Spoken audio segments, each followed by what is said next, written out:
Hello, welcome to the No Holds Barred Witchcraft podcast. Now, Chris, do you feel like you've got the lay of the land where you live? You know, Middle Earth, where you're from. You got the lay of the land there. You know where all the good hot spots are, and all the good dogging spots. Not the dogging spots. That's your specialty. Oh. I know my local area very well. Okay. But then I grew up here, so I'm only recently That's returning. what I meant by your local area, where you're from, Middle Earth, right? Which for people in the US, they may not know where Middle Earth is. It's where that film, Lord of the Rings, was basically the book originally. Middle Earth is actually the Midlands, where Chris is from. Middle Earth, middle of the empire, isn't it, Chris? Or it used to be. Don't think the empire exists anymore. Not since they blew up that It can that strike space back. station. Right, okay, so any little hotspots, magical hotspots, things that like go ping like a microwave or a poppity ping if you're Welsh. I know we have Welsh people listening. Anything like that where you are from? So my little town I'm from, I think I've told you before, Liam, is a bit of a weird place because it's on the edge of 3 counties, ancient counties. And then where we currently are had the boundary kind of shifts over time and kind of jumps either side of us.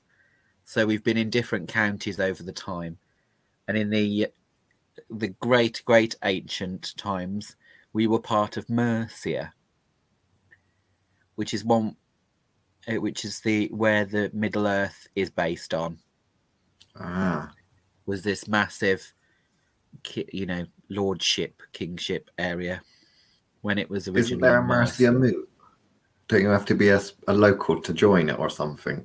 I remember something about that. Oh, there's a proper culty one. Yeah. That is for Mercia, trying to bring back the ancient Mercia. It was quite a big tribe with a big area when the Celts were in charge. And the Anglos.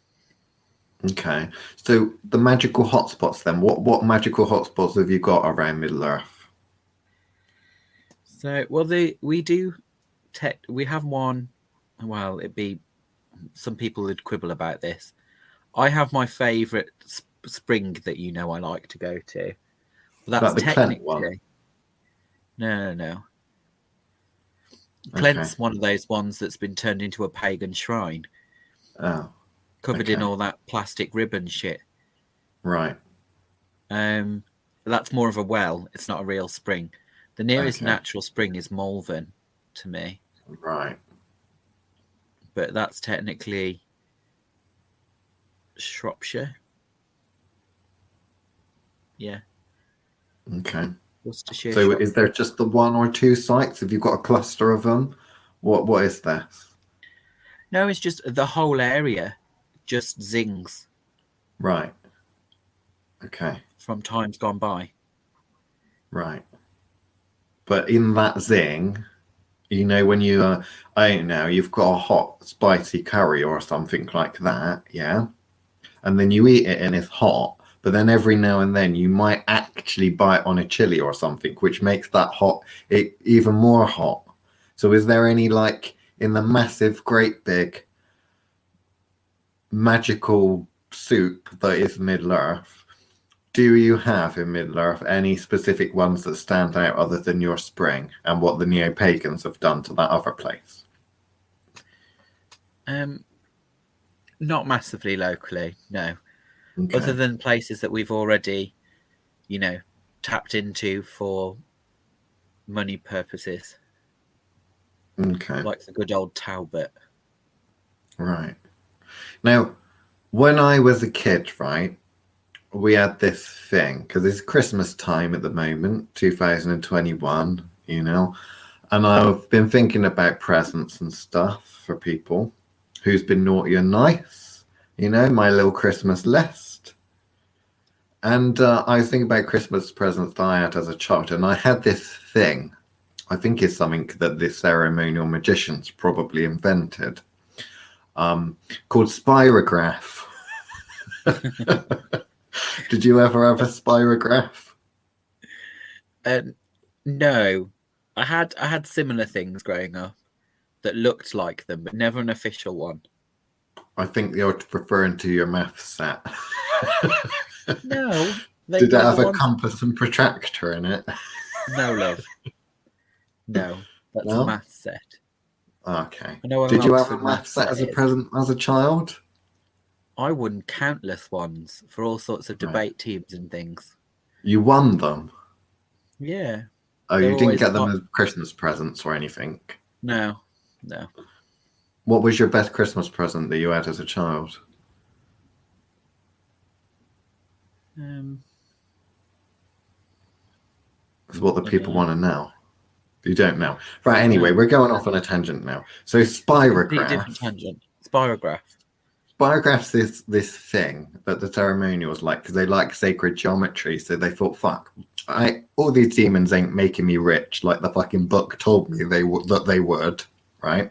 So how am I going to, all of these years of reading all these books, how am I going to put this to good use? Signs and symbols and sacred geometry, that's a thing. How can I market that in a capitalist way and make loads of money on it? Enter Spirograph, right? Which is basically a little set of tools which makes you make super magical, new agey, occult, sacred geometry and that, right? Obviously, the rich kids have the Spirograph because at the end of the day, poor people, they cannot afford to buy educational toys like that, can they? Right? So the poor kids, what the poor kids would get, maybe, is just back to school supplies from Bargains and More or somewhere like that, which basically meant like a ruler or a pencil and stuff like that. Now, if you're back then, they'd have been from Woolworths. Do you remember Woolworths? That? Yeah, Woolworths went bust, didn't it? Oh, shout out to Woolworths. So Spirographs, obviously, I'm drawing a comparison here between the rich ceremonial magician class, right, with their sacred geometry and their super shapes, and the poor kind of class, which they just have to do simple shapes like a pentagram, because you know they all love a fucking pentagram, don't they? And you can draw one of them freehand, or you can just literally use your compass and your ruler in your little math set, right?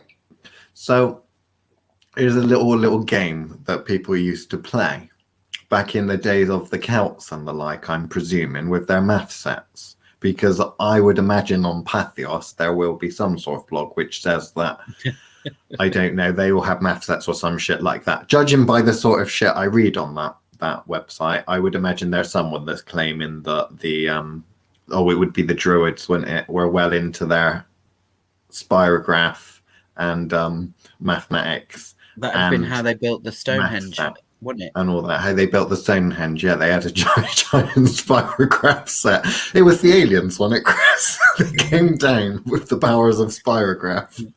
And they said, here you go. People in white cloaks. They didn't really have white cloaks, but apparently that's what they like. Why would they be white when you spend all that time out in the dirty? I'm not entirely sure, but the modern druids do tend to wear white cloaks, I've noticed. And I'm not the only one to notice that. Several people have made fun of that. Are you sure you've But anyway, I'm getting to this. I'm getting to this, right? I'm getting to this basic concept, okay, where they think, here's a bunch of sparky kind of interesting areas, yeah? If I get my ruler and I draw on a map, because we all know that audience survey maps were a thing back then. I know this, and there's great evidence to support that, because the amount of places we've been, Chris, and I'm thinking particularly, remember when we went to Glastonbury and the person that gave us the tour was talking to us about St. Michael's Tower and showing us some uber massive symbol on it that had been carved on it, which happens to be an Ordnance Survey marker. He said it was a magical symbol, but it's an Ordnance Survey marker. There happens to also be one by the bin at the bottom of the hill as well, but he didn't tell it. He didn't pay, I don't think he's discovered that one yet. So there must have been Ordnance Survey because it's on all of these sacred sites and shit. Now, if you take your Ordnance Survey map and you get all of these and you draw a line between them, that's called a ley line, you say. So I'm thinking particularly because we talked about St. Michael's Tower on the Glastonbury tour, that is on the St. Michael's ley line, and there's several things that have got St. Michael's in the name on that ley line. I mean, there's lots of things all over the UK with St. Michael's as their name, but there was at least two that you could draw a line between them. And other, I'm not going to necessarily say sacred sites, but English Heritage and National Trust properties are also on that line, right? Now, this ley line thing, okay, can you explain this? Is this something that the Druids took to their graves? Because I hear an awful lot about ley lines. I hear an awful lot about sacred signs. And there's a big debate sometimes, right? Between the people that like the line and the people that like the star. And the people that like the star, whenever they get a map, they'll just draw lots of lines, linking all of these various sites until they find enough to make a star. And there's some which like them. It's a bit of a fetish, I think. There's some that like the line, where they just find all of these sacred sites and they think, I'm going to draw a line between them all. What they don't like is they don't like it when the line people meet the star people, because the line people are just obsessed with making things into a line, and the star people say, no, what you're missing here is the star, you know? Much like ceremonial magicians and witches, you know? Ceremonial magicians in their ivory towers and witches in their shanty town cottages on the edge of town, right? Often don't like each other. Yeah, particularly at moots. I've noticed that as well. So maybe you could explain, are you on one of these sites? Are you on the line of this? Are you on the line group, or are you on the star group? Because surely a witch or magician or magical practitioner of your caliber must be some way obsessed with linking sacred sites together. No? Yeah? Yeah? No? This is where you interject. Yeah, I'm just in awe of that little, Have you learned something, Chris? Have I taught you rant. something? Are you not aware of this ley lines and dragon lines and, you know, all that shit? I am. I've never heard them described like that before. Ah, okay. So are you a line person or a star person? I don't like either particularly. That's what I thought you'd say, but I didn't want to put words in your mouth and assume. I'm sure, I can't remember if it's the Mercury line or the Mary line, one or the other. I think both of those intersect somewhere near me, because they're the ones that kind of, I think Michael kind of goes kind of across the country in that way, and I'm thinking Mary comes up from Salisbury somewhere like that. Yeah. The Michael line goes basically sideways. So it goes from the little part of the what bottom makes of the me laugh is the ones cross. When we were about that particular walk around Glastonbury, when he was talking about the two lines meeting, swirling around each other and then going off in different directions. Yeah. Or something like that he was talking about. Well, when the Druids, you know, they might have had a malfunctioning math set. So maybe they drew a little, you know, like when you used to make a mistake. Yeah. When you make a mistake, you just rub it out. But apparently they didn't have rubbers back then. They had pencils and that, but apparently they didn't have rubbers, according to Pathios. So, so maybe they made a mistake and they thought, oh, fuck it, what are we going to do here? I know, we'll just draw another line through it. Because when you make a mistake in pen, apparently you're supposed to draw a line through it. So maybe the St. Michael's line might have been the original one. And they thought, oh, fuck, we've made a mistake. We're supposed to put a line through it. And then people didn't realize it was a mistake. People think, oh, look, there's two ley lines intersecting. Was it something like that? I think you're confusing druids with Daleks, and someone's pressed their reverse function, so they start spinning the other way. Right. Anyway, slightly more seriously, we should be talking about more important stuff, like energy centers. But I wanted to talk about ley lines, Chris. Or are they the same thing? That's what we're talking about, Liam. Oh. So, okay, ignore all that stuff that you can read on those Facebook groups. What, even the stuff about the crop circles? Yes, all that stuff. Lady Poison knows a lot about crop circles. I'm going to leave it at that. She's probably out there cutting them. No, she knows. She knows. Her Mr. Railroad knows secrets about crop circles. Secrets that I did not know myself. Although I do know because I've spoken to them.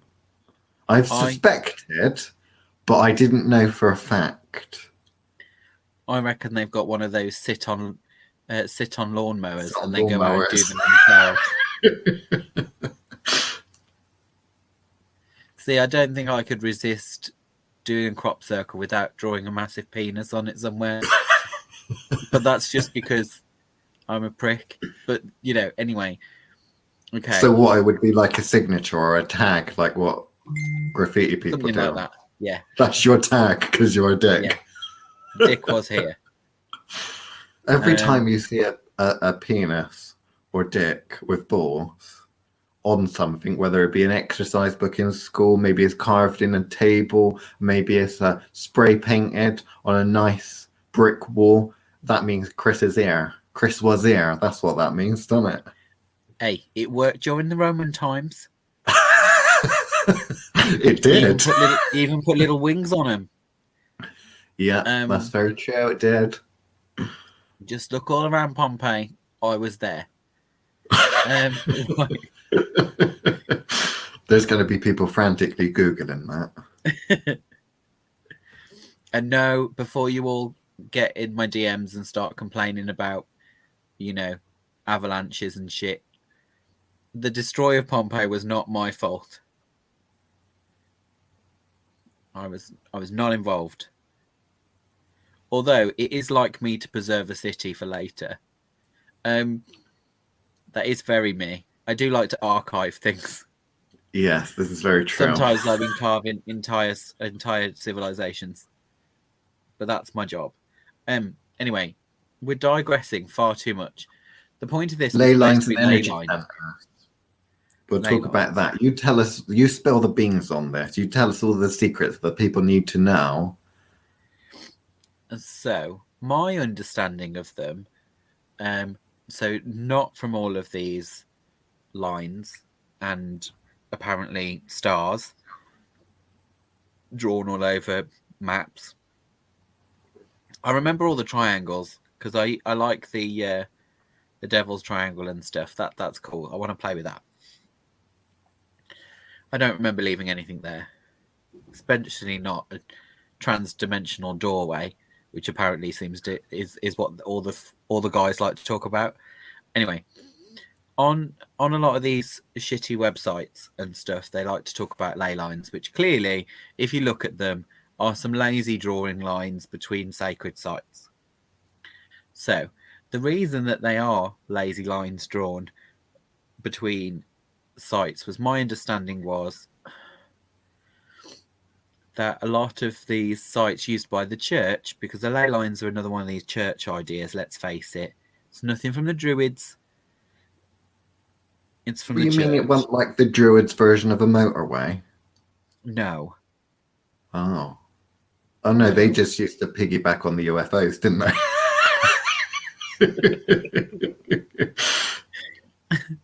Because that was another blog I read on another site. Druids were just those people you used to call in and you'd give scraps of food to if they danced for a bit and did a little jig and sung a little bard. That's about as important as the druids were. Sorry. Not sorry. We'll deal with the druids some other time. The ley lines, map it, the reason these maps are useless is because they're often drawn by idiots, and these idiots tell other idiots, and apparently they get published in books now. But these ley lines are supposed to be energetic highways that connect, and the reason the reason they connect up sacred sites is because the idea is that ancients would have found those spots by magical means, and of course they were tapping in to the energy that runs between them or around them. What the problem is people use all of the sacred sites and are not picky about which ones to actually include, because not all of them are running along these energetic highways. They're running along different ones that the Christians don't know about. So, my part is tricky about a lot of the modern scholarship about it is pretty shit. Mainly because it's based on people walking around with dowsing sticks, and forgetting the main things they're looking for is for water. Not so good at picking up energy currents that aren't water based. And obviously I don't mean streams, for those listening. There are lots of energetic lines that are water based that don't physically exist in this current setup. You heard it here first, guys. That'll be the next Llewellyn book, I should imagine, or the next thing that you can buy from Stonehenge gift shop will be the water lines. When they started to really offend me is when they started to talk about dragon lines, because that really started to upset me, because that's a very different concept that's been culturally misappropriated from the other side of world, and has been conflated with this. No, that's far too close. That could do with being moved a little bit further away. But no, I won't say anything else about the Welsh, otherwise they'll come to me. It's probably a good idea. They scare me a lot more than the Eye Druids and the Wiccans. I can't remember what my point was. You were saying that culturally misappropriating dragons from presumably the east. The east. As the faraway land. To the side of the world. To the side of the world. So, dragon lines, ley lines, are you saying that dragon line is a type of ley line? Or is it just the fact that you've got ley lines and someone's decided, well, we won't call them ley lines, we'll call them dragon lines? So is it the fact that dragon lines are a type of ley line, or is it that dragon line is another name for ley line? Well, this is what's mistakenly done about them. So the ley line folk got hold of this concept of dragon lines from the east and have basically said they're the same thing. They're not in any way, shape, or form. The only thing that is similar about them is that it's a method of tracking energy lines. Other than that, bearing in mind, energy, like anything, moves and changes. It's kind of the point. So the idea that this is, an energy line that is current, even when so much has changed since Stonehenge and places like that were built, that even if they were on those lines definitely aren't where they were then. So it's a tricky one, because it's one of these where these pseudosciences try to get as much evidence as possible, but when you evidence something pseudosciencey on what other pseudosciencey people have said, you end up with toilet paper. So I just don't quite understand why so many people get stuck on this bandwagon. I want to kind of blame the mundane seeking magic myself, but I think that might be too mean. No, I don't think there's the mundane seeking magic. It's another breed of people that we used to hear a lot of. I think it stems from the armchair magician types that don't have an interest in learning magic. It's the ones that have an interest in chariots of the gods and that type of thing. Yeah. That's the sort of people that Unexplained sort of thing comes phenomena. from. Mm. So in terms of ley lines then, are you suggesting that there are such a thing as ley lines? There are. Well, at least That's why the people have word been that set they what homework to the do with it concept that then. they're trying to describe does exist, Right. in the sense that there are energy lines that you could follow the entire circumference of the world with. Okay. They don't necessarily go in straight lines, Mm. and are often more like what they're described as in the dragon lines, which is a series of vortexes. You know, those are the sorts of shapes that we are used to dealing with, bearing in mind we are not two-dimensional.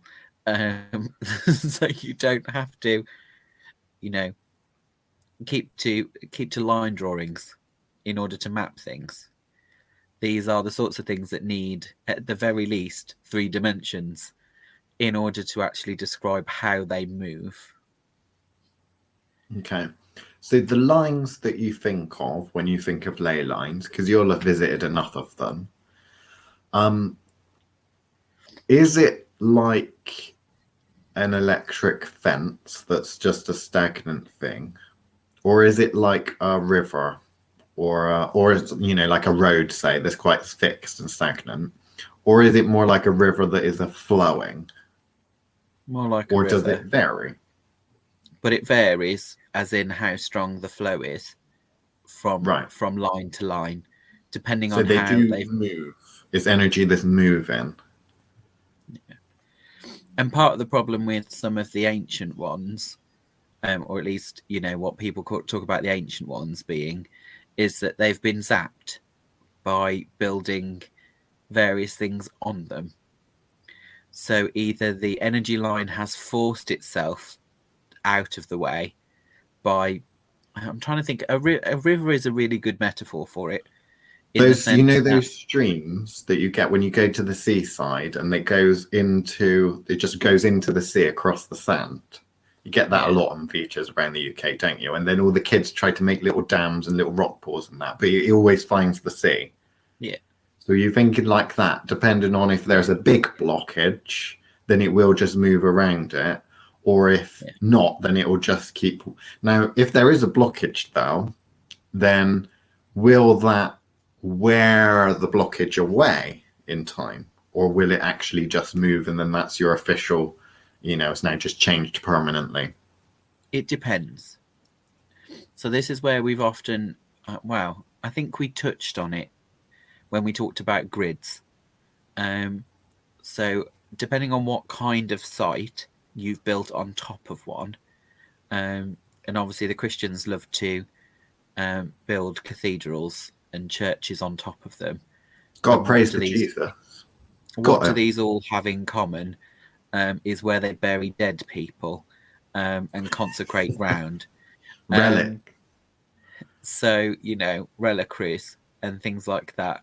So, you know, when you start to divert power, I suppose, to other purposes, it will depend on how that's been built and how good they were building it. So, the ones that were built by the Freemasons, possibly messy, because, you know, they were pretty good at building buildings, not so good at channeling energy. And so we'll see what they've managed to do with some of them. Eventually, they tend to go boom. A lot of them went boom during World War II and World War One, and a lot of And the things were dissolution of rectified. the monasteries, did that get a few as well? That got a few of them too. But with that, though, more importantly, those sorts of poolings that happen